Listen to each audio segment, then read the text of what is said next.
Welcome to a Wednesday edition of Beyond the Arc. I'm your host, John Gonzalez, alongside the coach, Avery Johnson, and then in studio, Ashley Nicole Moss. And it's wonderful to see both of your smiling faces. I wanted to run something past you guys. You're both very snappy dressers. I try not to wear anything but a t-shirt unless I'm on HQ. They make me put on a shirt and a jacket. But I wanted to show you to start the show today what SGA went to work in and get your reaction to it for those listening on the podcast. SGA came to work last night wearing an all bronze, I believe it was leather outfit. He looks like one of those human statue street performers that, like, when you get close, you think it's a statue, but then they start moving. What do we think of this? I like this. It's latex, not leather, which means it's very hard to get in and out of. Right. This is actually Ferragamo. They did a whole line of like latex wear, so for men and women. So first of all, credit to him for getting into it, because I don't know if any of you guys have worn latex. I have.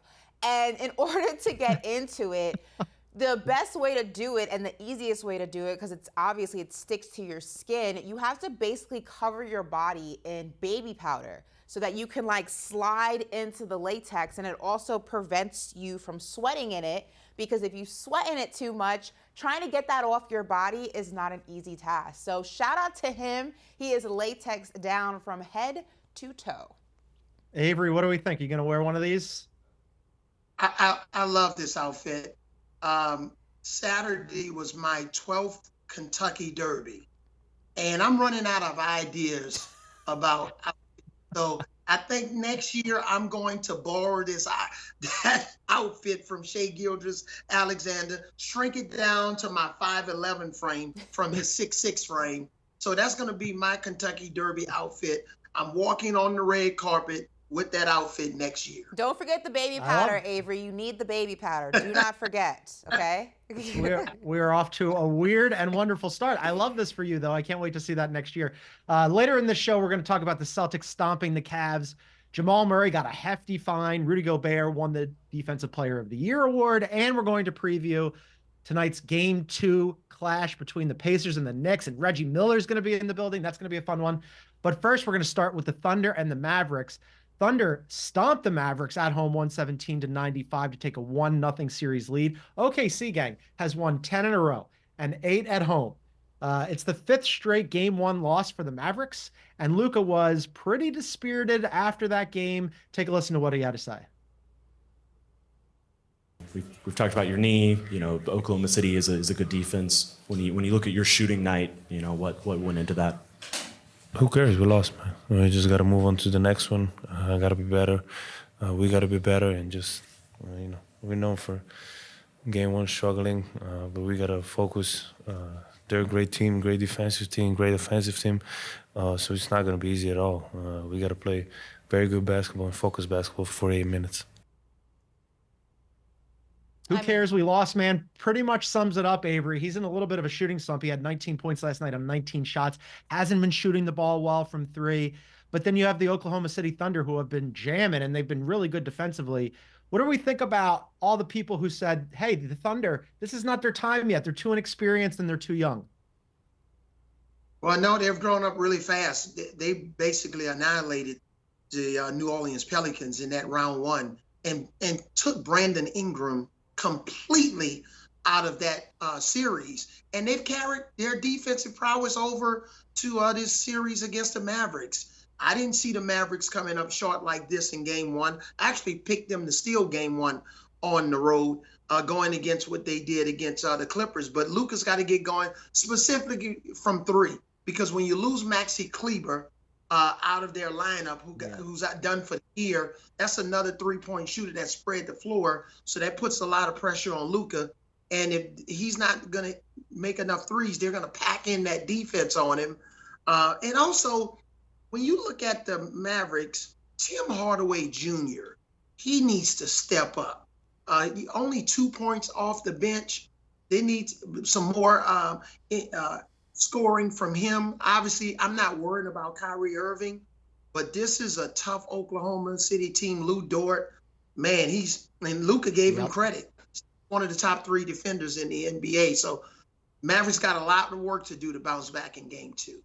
Yeah, I think for me, the most impressive thing about this OKC team is not so much the scoring, because you knew that they can score. They have a lot of offensive weapons. But for a team this young, to be able to capitalize and score off of turnovers at the level in which they're able to do it is so impressive. I mean, Dallas turned the ball over 6 times in the first 8 minutes. That's a lot of turnovers. So for Dallas, there's a reason that your offense can't figure itself out and get into a flow early. When you're turning the ball over that much, it just completely sends that flow, or whatever flow that you were going to be able to manufacture, it just flips it upside down. But the Thunder, their edge this postseason, outside of their scoring and their defense, but specifically about their defense, is their ability to capitalize off of their opponent's turnovers. And that's just a level of IQ that's so impressive for a team that's so young and relatively inexperienced. I mean, we talk about it all the time. OKC's average age is, what, 23? That's like, those are veteran moves to be able to capitalize off of turnovers like that. For me, that has been the most impressive, not just about last night's game, but the Thunder as a whole in the postseason. I mean, they secured 6 steals in the first half. They are constantly attacking that basketball from so many different directions. And it's just hard to stop a team that plays with that level of intensity on top of what they can do when you're not turning the ball over. Yeah, you guys touched on 2 really good things there. I mean, Dallas did have turnover problems last night. That's unusual for them. They're usually pretty good in taking care of the basketball, and I think that that really speaks to how good Oklahoma City's defense is. They were number 1 this year in the regular season in turnovers forced. They were number 1 in transition points. They were number 1 in transition points allowed. Their defense has so many different ways to get after you, and you saw it last night. I mean, Avery had mentioned Luka crediting Lou Dort. Lou Dort is a dog of a defender. Then you've got Jalen Williams, who can guard your second best player, your third best player, sometimes your first best player. SGA is really good defensively as well. He's long, he can get after you. And then Chet Holmgren gives people problems. He's not big, he's not thick in stature, but he is tall and long and rangy. And we saw how many times he was defending the rim all season long, and then especially last night. I look at this team now, and it's like they're so ahead of the curve. As Ashley mentioned, they're so young. I brought this up on Twitter last night. I want to run it past you guys because it got a lot of people like pretty in their feelings about this. I look at the Thunder and how they're positioned, not just right now, but for the future. They have as many as 37 picks between now and 2030, depending on, which convey and which not. But they're set up for the future, and they're set up for right now. This, to me, is what I always thought the process Sixers could become. Like, this is what it was supposed to be, but we're watching it with the Thunder right now. Yeah, and when you hit on guys like both Jalen Williams, it's the Jalen Williams that start and the Jalen Williams that come off the bench, and the physicality of these guys, and for Sam Presti to hit on these guys in the draft. Sam Presti's been one of the best GMs in a long time. I just read something where he sent the Boston Celtics a letter or wrote an article about how they should draft Jason Kidd back when Jason Kidd was eligible for the draft. But just the eye for talent, and to make the trade for SGA in that Paul George trade, and to bring this team together. And obviously Chet Holmgren was an easy pick. This team is really set up for the future, independent of what happens in these playoffs. And they're a two-way team. They're not a defensive team. They're not an offensive team. They're a balanced team. And even Josh Giddey playing his role on with the Thunder, this team is really set up. I think also the difference between the process and what's happening in OKC, and why I don't think that what is happening in OKC could have happened in Philly, is much like New York, much like LA, these are cities that don't have a lot of patience, right? I think that this OKC team has reaped the benefits of being in a small market and not having a lot of eyes on them. When you play for Philly, when you play for LA, when you play for Boston, who has a championship legacy DNA, the people that are in control of that situation, the front office, the organization, more importantly, the fans, there's not a lot of window or wiggle room for failure, right? You have to almost essentially be ready to go straight out the gate. Yes, you'll have a player or two that maybe you give a season, but after that, the patience and the line in which the patience exists is super thin. And that's one of the reasons why New York, for a very long time has always struggled to develop young talent because New Yorkers are not patient people. You know, the Knicks fans are not patient people. So when you're not under that spotlight, much like we saw with Denver, much like we saw with the Grizzlies before, you know, the situation with John Morant and then his injury, not being in that underneath that microscope and having the ability to develop young talent without the pressure to win now is so monumental, and I think that's why OKC is really thriving. They've been able to kind of develop and grow under the radar, and now that they're in the spotlight, they're fully prepared to be in the limelight that they are, and it's just a perfect formula. I mean, the sky is the limit for this team. It is going to be very fun to watch them for a very, very long time. It is fun to watch them. I'm glad you've come around to my way of thinking on this, Ashley. Avery, we have talked about the Oklahoma City Thunder on this podcast a lot. I was an early adopter. Now we've got Ashley coming over to the side. You're confusing me with Bill. I never had an issue with OKC.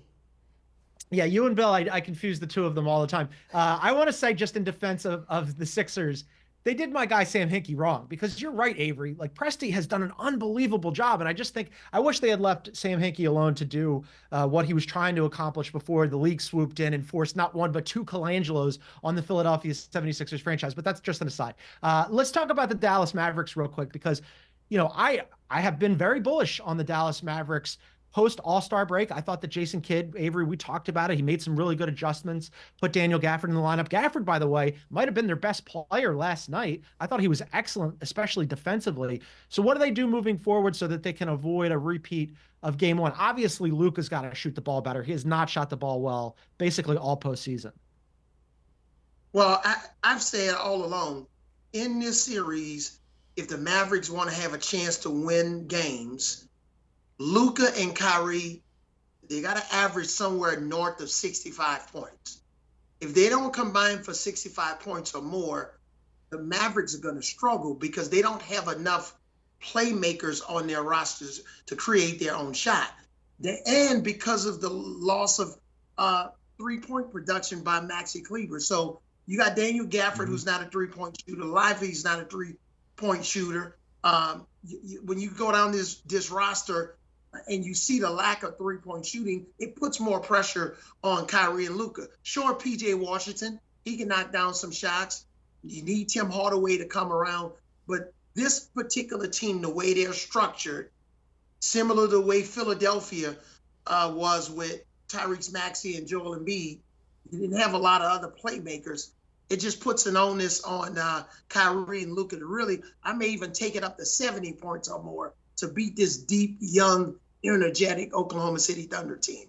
Yeah, I mean, outside of the Thunder having a deep, you know, roster, I think the issue with the Mavs is their supporting cast, and even the guys not named Luka and not named Kyrie have been very inconsistent. They have been, you know, they haven't been showing up in these games to kind of alleviate the pressure that coach is talking about on your two stars. And when you have Luka, who's clearly dealing still with, you know, the remnants of the knee sprain that has kind of been limiting his ability to do a lot of the things that he likes to do and does well, you need to go ahead and fill in those gaps in some way, shape, or form. And the supporting cast and the other guys in the starting five have been unable to do that. So when you go ahead and incorporate that with the amount of times they are turning the ball over, all you're doing is giving more possessions to a team that can already outshoot you. So if you're going to struggle offensively when it comes to scoring, which they will because they don't have the three-point shooting that OKC has, ball security for me is the biggest thing. Like, I know it's uncharacteristic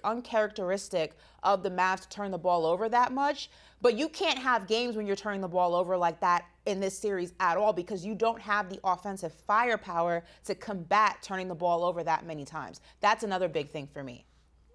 Yeah, OKC #1 in three-point percentage this season. And then Luka 1 for 8 from 3 last night. Just 8 for his last 49 from beyond the arc. That's not going to get it done. Hopefully he starts shooting better because I was really excited about this series. I want to see it go, 6-7 games and really get into it. But up next, we got to talk about another series that is perhaps less exciting. We're going to discuss the Celtics and the Cavaliers. That is coming up on Beyond the Arc right here on CBS Sports Network.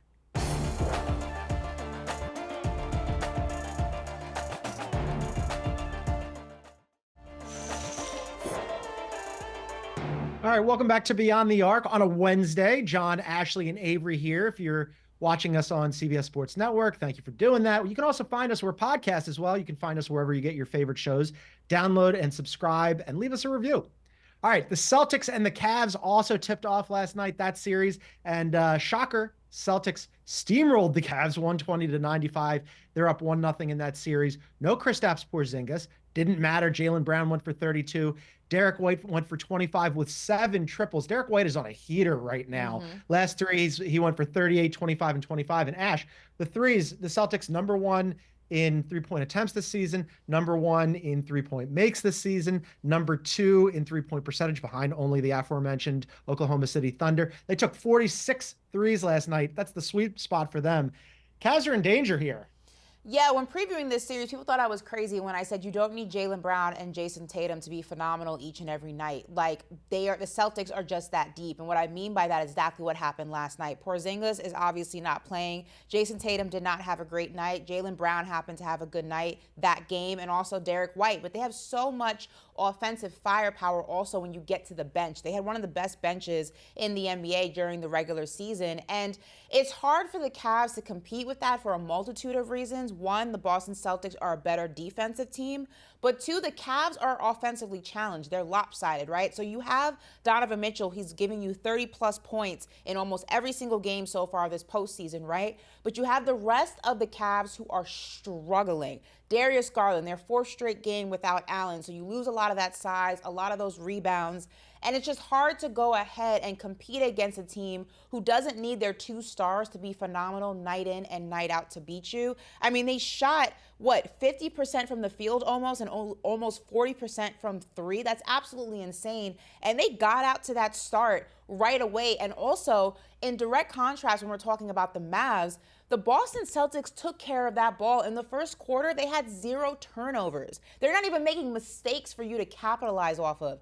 The Cavs, I know I said the series goes 6 just because the Boston Celtics. Yeah, you want to take that back? No, listen. You gave them 2. The Boston Celtics do play with their food sometimes. I keep bringing up that Hawks series. Listen, I keep bringing up that Hawks series when it went 6 and it shouldn't. And listen, John, you remember the Philly series when the Philadelphia 76ers were up 3-2? Oh, come on. Memory deleted. Memory deleted. They were up 3-2, and the Boston Celtics were still able to go ahead and pull that out. So is there a chance that they kind of, do the same thing and let history repeat itself? Maybe. But playing like this and the Cavs playing like that, I may be wrong when I say it goes 6, maybe 5. Maybe they get 1. Gentleman's sweep. Well, I agree with everything Ashley said, except this Cavs losing in 6 games. Gave him 2. But no. I felt generous that day. I don't know. but coming into this series, one of the keys that I shared with the Boston Celtics was Donovan Mitchell, just guard him one-on-one. Do not double-team Donovan Mitchell, because he scored 50 points in the last round against Orlando, and they lost the game. The others on the Cleveland Cavaliers, all of the names that Ashley mentioned, they are struggling beyond any other supporting cast I've ever seen in the playoffs. And now they paid Darius Garland with his extension to be like a number 2 guy. He's really like a 4 or 5 guy. And he's struggling on defense. You saw Drew Holiday backing him down, posting him up, shooting right over him. They don't have enough size, especially on the perimeter, versatility to slow down the team that can have on any given nights 3 or 4 number 1 guys on other teams. That's how good Boston is. And they don't need Porzingis in this series. But Boston Celtics have too much kryptonite to all of the weaknesses that the Cleveland Cavaliers have. And unless they just fall asleep in one of these games in Cleveland, where they just chilling and they want to get back to Boston and have some legal seafood, clam chowder, finish them off at home, this is a sweep as any sweep I've ever seen in my life, unless they fall asleep for one game. I had clam chowder last night for the first time. My mom made it. Shout out to my mom. For the first time? Yeah, I've never had clam chowder. My mom made clam chowder. So I'm lactose intolerant, so I don't eat dairy. So she made a dairy-free clam chowder, and it was really good. I was like, damn, this is what I've been missing out on. So shout out to clam chowder. Go on, John. It's very good. And Avery's right. I lived in Boston for 4 years. The legal seafood clam chowder is legendary. And you guys are both right that the Boston Celtics are so deep that it doesn't matter if they don't have Kristaps Porzingis. On any given night, any of the other guys could be a one on some other team. I do, however, want to talk about the guy who's supposed to be the one on the Boston Celtics, who has not been shooting the ball well this postseason, and that's Jayson Tatum. 41% from the floor in the first round, just 29% from three. I have a snapshot from last night where he was 0 for 4 from deep, right? And he got a switch on to Tristan Thompson. Tristan Thompson played 15 minutes last night in the year 2024. Somehow Tristan Thompson is still in the NBA. It's amazing. But so Jayson Tatum, he's not shooting the ball well. He gets the switch on to Tristan Thompson. And I thought to myself immediately, I was like, you got to take him to the rack, right? Like, get something going. Instead, step back jumper, brick, misses the shot. Next time down, in his defense, he got the same switch, and he finally did take him to the hole, and he scored on a layup. But I'm like, Jayson Tatum just seems really off to me right now. And Joe Mazzulla was asked about it. He had 18 points on 19 shots last night. Something's not going right with him. But Mazzulla was asked about his star last night and what's going on with him. I thought he played an overall well-rounded game. Passing, his screening allowed for those other guys to get open looks because of his screening in the half court. And he had some good shots at the rim defensively. So, like you said, success will look different for every night for each player. But at the end of the day, you can't be defined by one thing. And we got to compete at both ends of the floor. I thought our guys did that, for most of the night. So right now, Avery, go ahead. No, I was going to say I'm good with Joe Mazzulla's comments because when I'm looking at Jayson Tatum as a former head coach of 2 NBA franchises and also in college, I'm looking at his turnovers. He had 1 turnover. The team had 8 turnovers. He's going to play better, a little bit more efficient on the offensive end. He's not going to go 0 for 5 from the three-point line. But he made some really solid plays with the basketball. He was tied for 5 assists to lead the team in assists. He rebounded the ball well. He was very competitive on the defensive end. So again, and then you have other guys that can step up. They don't need him to play hero ball every night. So as a former head coach, I'm okay with Joe Mazzulla's comments. They'll go back. Jayson Tatum is going to score the ball at a higher level. He'll recognize mismatches. But we know offensively, if he's playing and scoring at 41% or less against the Minnesota Timberwolves, if they make it to the finals, the Oklahoma City Thunder, the Dallas Skipped Mavericks. Right over your Knicks, Ashley. No. I was talking about the finals. If they make it to the finals, this has nothing to do with me skipping over the Knicks because I love the Knicks. Well, I tweeted about. I sent out a message about Jalen. You did. Brunson You did. I got it. My buddy Ashley, who I copied on it, she liked it. Well, listen, I will say this. I agree with what Coach is saying in part. There are multiple ways to affect the outcome of a game, right? You don't always have to be the guy, and every night's not going to be your night. You're not always going to be the most prolific scorer on the floor, and that's why basketball is a team sport. I will say, though, in contrast to that, this is what a lot of the pushback is when it comes to Jayson Tatum and putting him in the category of some of the other guys in the league, right? When it comes to being a superstar, when it comes to being the MVP, when it comes to being the face of the league. A lot of the pushback is, well, when it comes to the playoffs and the postseason, he retreats a little bit. He's not the guy, and he's very lucky he's on a team where he doesn't always have to be the guy, because if this were a different situation and say, let's talk about the Knicks, for example, how Jalen Brunson has to be the guy night in and night out. Yes, you have your supporting cast, but if he's off, the domino effect is everybody else is off. So he's very lucky that that's not his reality, but it is, in fairness, a lot of the reason why there are a lot of question marks about him being the guy when it comes to all of the things that I just mentioned, because there are games like this where you should be cruising and you're essentially, yes, you had assists, you had rebounds, that was great, 1 turnover, but you're essentially a non-factor when you are next up for that super max and you're going in some of these games. So I'm on the fence with this a little bit.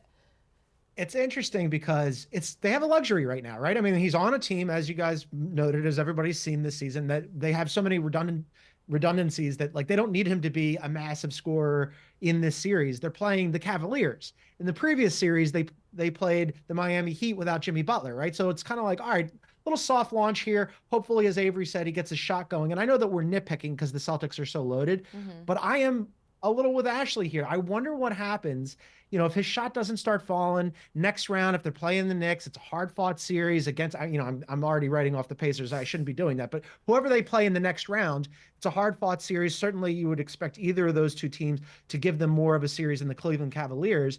Then all of a sudden, like, what's Jayson Tatum's mindset? Is he in his own head? We saw he had fourth quarter woes and shooting troubles in the clutch this season where he would just like the offense would grind down to a halt and they just do ISO ball with Jayson Tatum where he is doing that hero ball. So I'm very interested to see what happens there. But in the interim, they have to dispatch the Cleveland Cavaliers over 3 more games.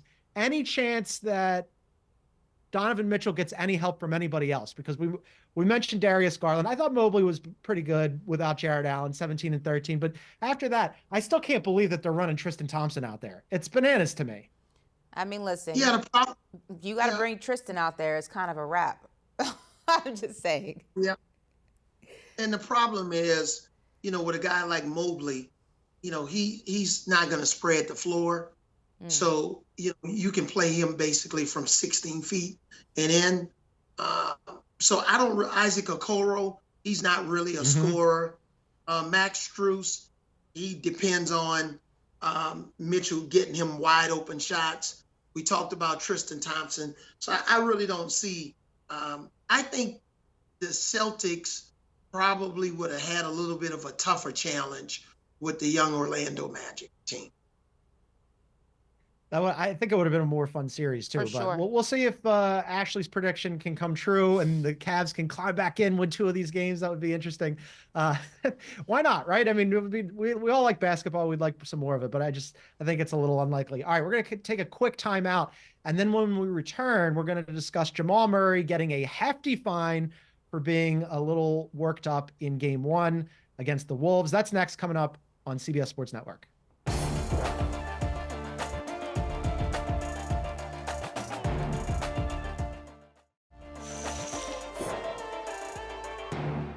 All right, welcome back to Beyond the Arc. You can also check us out on our YouTube page. You can find us at Beyond the Arc CBS. Subscribe, hit the like button, leave a comment, do all that good stuff. All right, so the Nuggets starting to feel the pressure a little bit here, gang. Yesterday, we found out that Jamal Murray was fined $100,000 for throwing a heating pack in frustration during the Game 2 loss. That's the maximum amount that he could be fined. No suspension, though. And that turns out to be the same amount of money that Rudy Gobert was fined earlier in the season when he made the money gesture at one of the referees, which, by the way, Jamal Murray also did. So he kind of got a discount here. He did 2 things and got the same amount of fine and no suspension. Avery, were you surprised that he didn't get suspended here, or are you cool with this? Well, I thought, John, Ashley, it was 3 things: the money sign, the heating pad, and the towel. So the towel too. So that was 3 things. I was disappointed with this fine, very disappointed, because I thought the fine should have been maybe $50,000 and a suspension. Because, I played 16 years in the NBA, and this is conduct unbecoming. This is, when you look at this conduct, a player could have gotten injured. Somebody could have slipped in Achilles, ankle, knee. You don't throw a heating pad. You don't throw a ball at a fan in the stands. You don't throw heating pads on the floor or towels at referees, independent of your disagreement. You can't, that's an object that can really injure somebody, especially the heating pad. You know how heavy some of those things are? So I was disappointed with the results of the NBA's situation here and their research, and the film clearly showed it. I thought this should have been a suspension.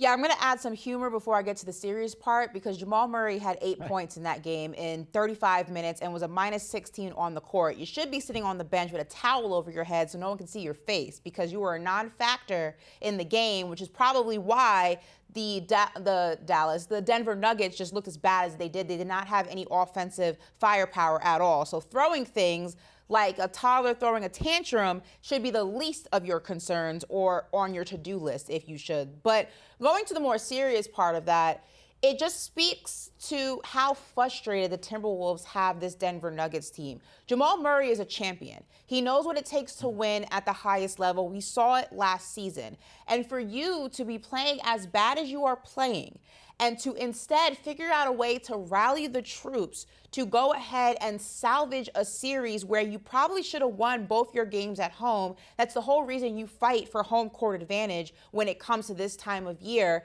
Instead of throwing, objects at referees and making gestures, you should be on the sidelines trying to figure out what the hell is going on with this team and how do I fix it. So it just goes to show that not only are the Timberwolves outplaying them on the court, they're outplaying them in the mental game. And when you watch The Last Dance, one of the reasons why I love Kobe Bryant so much is because a lot of who he is was a lot of what Jordan was as a player as well. Before they even step on the court, they beat you mentally. And you can see that the Denver Nuggets are mentally defeated. Yes, everyone has bad games. You're not always going to shoot the best. You're not always going to play defense the best. But your mentality is something you can always control. Their body language sucks. Their mentality sucks. And Jamal Murray is part of that equation. And you throwing a temper tantrum on the sideline just shows that you have allowed this team to come into your house and rattle you to the point where you're out there having antics and throwing tantrums and X, Y, and Z. And to me, that is the biggest concern of this Denver Nuggets team. They are already beaten emotionally before you can even talk about beating them on the court. I mean, that's John, really frustrating, right? Go ahead. Yeah, and John, let me add one more thing to this. Two things. One, a sports analogy, and then I'll bring it on the personal level. In terms of sports, it's the thrill of victory. He hits 2-game winners against the Los Angeles Lakers. But it's also the agony of defeat. How is your attitude going to be in both of those situations? So you celebrate when you hit the 2-game winners against the Lakers. You celebrate when you win the championship. But when you're not having your best night, what type of example are you going to set for the rest of your team and all of these young people that's watching these games? One of the things I will say, I've been married for 33 years, but the same woman I've been married to for 33 years, she was there with me when I got cut on Christmas Eve by the Denver Nuggets. She was still there with me. So whether I was winning a championship with the Spurs, coach of the year with the Mavericks, getting fired on her birthday on December 27, 2012, still together, the same attitude. And I didn't like Jamal Murray's attitude. He was complaining the entire game. It's life goals for all of us, Coach. I love that you guys have been together for 33 years. Jamal Murray, though, yeah, I didn't think that he acquitted himself very well, right? And they're all clearly frustrated. I mean, afterwards, Michael Malone was talking about the body language thing. He said it didn't look good. I mean, we just got embarrassed on our home court in front of our fans. They're the first defending champions since 2011 to lose the first 2 games at home in a series. The last time that happened, 2011, was the Lakers. They ended up getting swept by the Mavs. And then on top of that, you don't have a game until Friday. Mm-hmm. And then tonight, Joker's probably going to win MVP. And that's a tough look, right? Like all of a sudden you've got the MVP, he's getting an award, the nice little individual honor, and instead they have to just wait around to play game 3 after dropping 0-2. Which is why a tough situation for the Nuggets right now. Which is why the league needs to change when these awards are given out, especially the MVP award. It should be in that break between the play-in and the playoffs because of this very reason. There is always a chance that whoever is winning MVP is either not having a good series, has already been eliminated, or is down in their series. And people have short-term memories. People don't remember that the MVP is a regular season award. So you're giving the award to a player who is not having a good postseason or not having a good series, and it minimizes the value of the award because Jokic deserves the award. He had a phenomenal regular season, but now it's diluted essentially because your MVP is on the verge of going home and his team's body language is horrible. He has no idea how they're going to bounce back. They asked Jokic, are you guys capable of coming back from 0-2? He says, I don't know, we'll see. All of these things are minimizing the value of the MVP award because it's so late in the season. It's just, that's a fault of the league, not a fault of the person who's winning it, because you can't control the outcome of a series. But I have been saying for years, the MVP award is given out way too late in the postseason. It makes absolutely no sense why it takes this long. The votes have been in, like, you know who won it. I have no idea why it takes this long to give it out. And that happened with me with Dirk Nowitzki in 2007. Dirk wins the MVP. He wins the MVP, which is well-deserved. But unfortunately, we got upset by the Golden State Warriors in the first round. We were a 1 seed. They were an 8 seed. And we got eliminated like a day or two earlier. And then here comes the MVP announcement. And even though it was a great celebration, but at the same time, we're all sitting in a press conference just stung by how we lost to the Warriors. And you're 100% right, Ashley. I wish they had given out the MVP before the playoffs started. I mean, they had a problem with this to begin with, which is why they changed it from, on a day of a game to an off day. But yeah, they probably need to change it to before the postseason anyway. But we have another award to discuss. The Defensive Player of the Year award was awarded yesterday.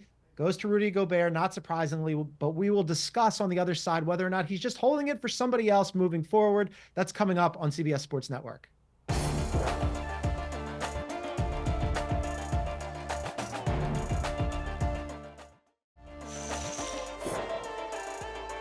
All right, welcome back to Beyond the Arc. John, Ashley, and Avery hanging out on a Wednesday. And yesterday, the Defensive Player of the Year was awarded. No surprise here.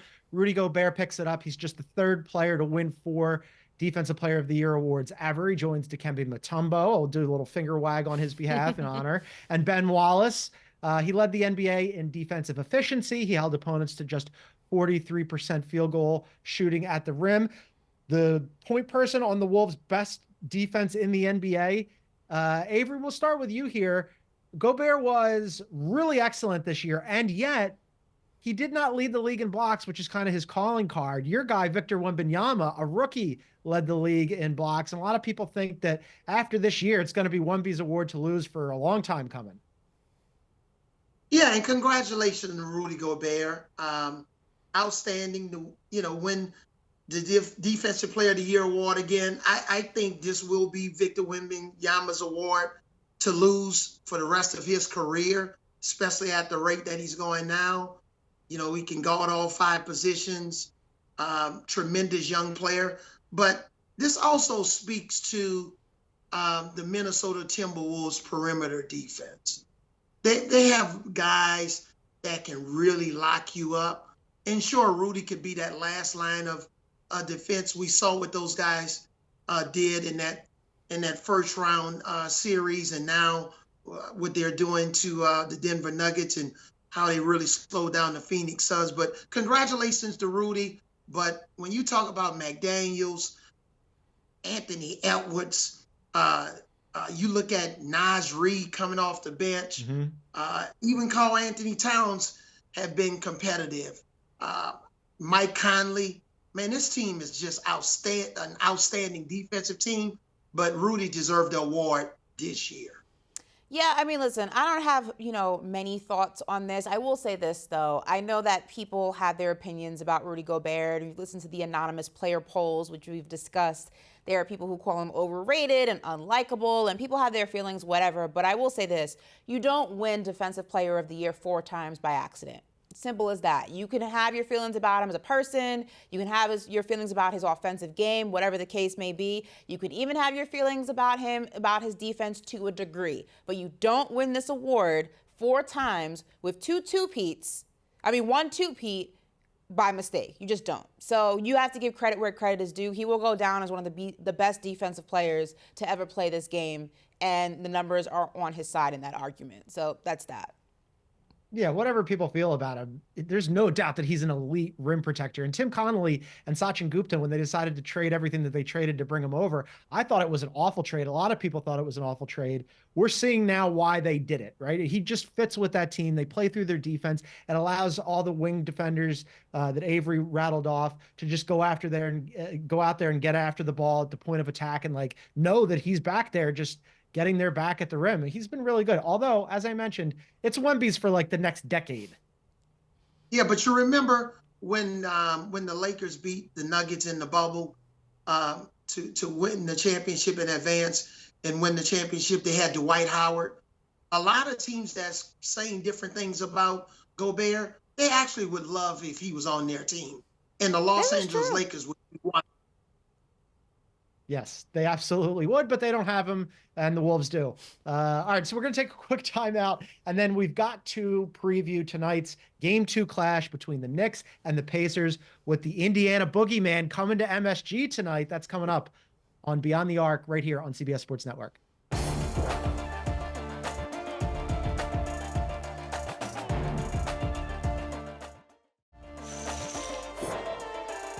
All right, welcome back to Beyond the Arc. Knicks and Pacers Game 2 tonight. Game 1, the Knicks won by playing the Pacers style, which was kind of interesting. But I wanted to run this past you guys because Game 2 tonight has some very interesting fanfare. Reggie Miller will be calling the game at Madison Square Garden nearly 29 years to the day after his iconic performance at MSG. He went for 8 points in the final 9 seconds in Game 1 back then in a semifinal win. And then in Game 5, he had 25 points in the fourth quarter while talking trash to Spike and doing the choke sign. Ashley, unfortunately, depressingly, was too young to remember this, although I know she knows of it. But Avery, you and I, we lived it. What do you remember about that? And what kind of reception do we think Reggie's going to get? You think they're going to throw their arms around him tonight? Well, I saw Reggie during an interview. He said he would be very disappointed if the New York Knicks fans, if they don't say Reggie sucked. So that's what he said. He would be very disappointed. Yeah. And this is the same fans during the 1999 finals when we played against the Knicks that basically threw ketchup on my entire family. All right. So these are some rowdy fans. Yeah. After they had just gotten their hair done. Okay. So you know that was a disaster. But these fans are going to be rowdy, proud. They're going to give Reggie, Reggie's going to hear some bad words tonight. But I remember that game, how they turned the ball over consistently there at the end of the game. Reggie made them pay the price. This Indiana's team is not quite as good as some of those Indiana teams, especially with Tyrese Halliburton playing the way he's playing. He's going to have to pick it up. Ask and you shall receive, Reggie. Ask and you shall receive. Yeah, he's not going to get a warm welcome, even from the Knicks fans like myself who are too young to actually experience why, as Knicks fans, you have a disdain for Reggie. Just to be there and participating in all of the just animosity, if you will, towards Reggie will be enough for them. So I'm supporting the cause from down here in the 305. But yeah, it's gonna be a hostile environment. But Reggie should be good. He's used to it to a degree. He's not only is he used to it, he's welcoming it, as Avery said, right? I mean, he's excited about this. Although I wonder if it's a bad omen for the Knicks, a little kibosh on your Knicks. Maybe the Pacers can get back into this, Ash. Not scared of again. A lot of the Knicks fans in that building, if you talk about the Knicks fans, 93, 94, 95 babies, Reggie Miller means nothing to us. We know the history, we get it, whatever, but this is a different day and age. This is a different team. These are different fans. We're not worried about Reggie Miller. Come on now. This is Madison Square Garden. We'll see if the curse of Reggie Miller reigns supreme tonight or if the Knicks pull it off. But for right now, that's it for us. So for Avery Johnson and Ashley Nicole Moss, I'm John Gonzalez. We're back at it tomorrow right here on CBS Sports Network at 2 p.m. Eastern. Don't miss that. But for now, thank you for tuning in, everybody, and we will see you tomorrow.